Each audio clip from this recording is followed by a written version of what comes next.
Hi అండి అందరికీ welcome back to Hasini Reddy kitchen. ఈరోజు మన కిచెన్లో మనం ఎక్కువగా పండగలకు అలాగే ఇంట్లో దేవుడికి ప్రసాదానికైనా అలాగే ఫంక్షన్స్కు కూడా ఎక్కువగా ఈ బెల్లం అన్నాన్ని ప్రిపేర్ చేస్తాం కదా. మరి ఈ బెల్లం అన్నంను సింపుల్ అండ్ టేస్టీగా ఎలా ప్రిపేర్ చేయాలో చూసేద్దామా. ముందుగా ఒక కప్పు బియ్యంను తీసుకొని మంచిగా 2 సార్లు కడగాలి. అయితే ఇక్కడ నేను కొత్త బియ్యం తీసుకున్నాను. బెల్లం అన్నంకి కొత్త బియ్యంతో చేసుకుంటేనే బాగుంటుంది. ఇలా 2 సార్లు బియ్యాన్ని శుభ్రంగా కడిగిన తర్వాత 1 కప్పు బియ్యం తీసుకున్నాం కాబట్టి 3 కప్పుల వాటర్ వేస్తున్నాను.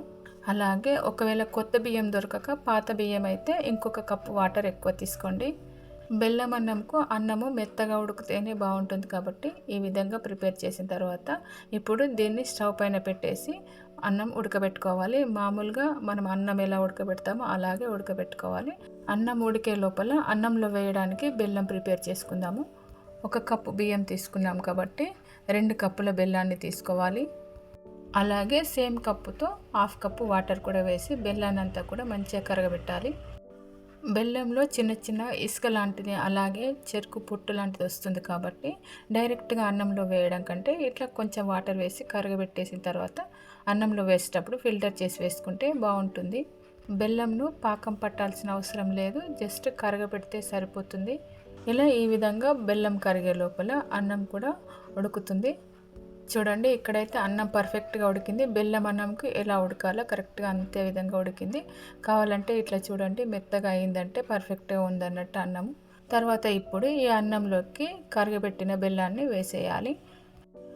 కొన్నిసార్లు బెల్లంలో ఏం రాకపోవచ్చు, కానీ కొన్నిసార్లు వస్తుంది కాబట్టి ఎందుకైనా మంచిదని ఇట్లా కరగబెట్టి వేసుకుంటేనే మంచిది కాబట్టి ఇట్లా కరగబెట్టి వేసిన తర్వాత ఇప్పుడు బెల్లం పాకం అన్నానికి పట్టేలాగా మంచిగా కలపాలి. ఇప్పుడు మాత్రం స్టవ్ని తక్కువ మంట పైన ఇలా కలుపుతూ ఉడికించుకోవాలి. ఇట్లా లో ఫ్లేమ్తోనే అన్నాన్ని కలుపుతూ స్లోగా ఉడికించుకుంటే బెల్లం అనేది అన్నానికి మంచిగా పడుతుంది. అలాగే కొంచెం గట్టిగా కూడా అవుతుంది కాబట్టి ఇలా ఉడికించుకోవాలి. అలాగే బెల్లం కూడా కొంచెం పాకం వచ్చినట్టుగా అవుతుంది కాబట్టి ఇలా కలుపుతూ ఉండడం వల్ల చాలా బాగా టేస్ట్ ఉంటుంది.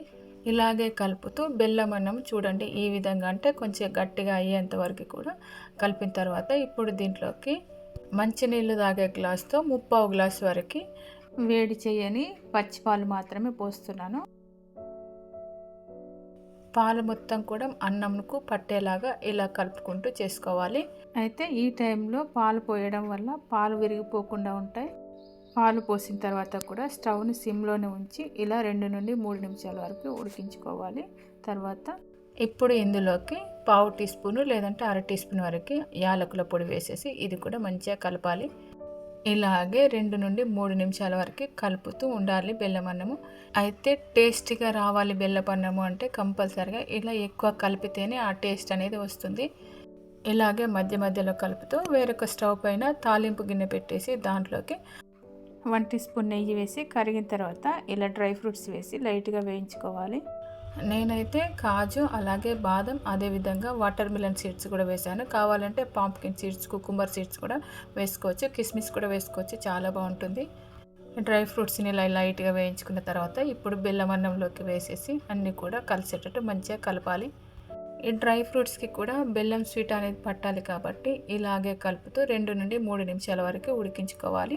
అయితే ఇప్పుడు మాత్రం కలపకుండా అస్సలు ఉండొద్దు, కంపల్సరీగా కలుపుతూనే ఉండాలి. ఎందుకంటే అడుగుకు మాత్రం మాడిపోతుంది, ఎందుకంటే అన్నం కూడా గట్టిగా అవుతుంది కాబట్టి మాడిపోతుంది. కాబట్టి కలిపిన తర్వాత ఇప్పుడు ఈ అన్నం పైన 1 or 2 టీ స్పూన్స్ నెయ్యి వేసుకొని ఇంకా కలపకుండా అలాగే వదిలేయండి.